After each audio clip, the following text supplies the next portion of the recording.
As long as I can remember, even as a child, I have felt like I don't belong. I have felt different, and I have felt like an imposter.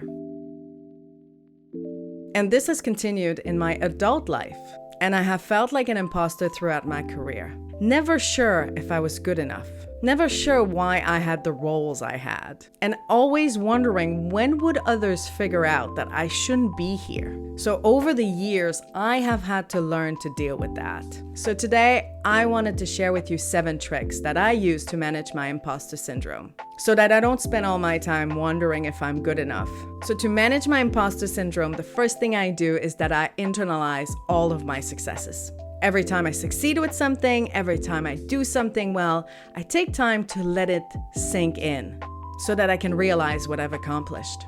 The second thing I do is that I focus a lot on the value I bring. I don't think about all the things that I'm not, but I think about the things that I am and the value that I bring to the table. The third thing I do is that I ask for feedback. I ask my peers, my employees, my boss, my friends, my family, my wife. I ask for feedback as much as I can so I know where I stand. And I know how I'm being perceived. I know where my shortcomings are, and I know what I need to improve. The fourth thing I do is that I spend a lot of time reminding myself that I'm human like everybody else. We all make mistakes, and we all try our best to live life the best way that we can. The fifth thing I do is that I show up.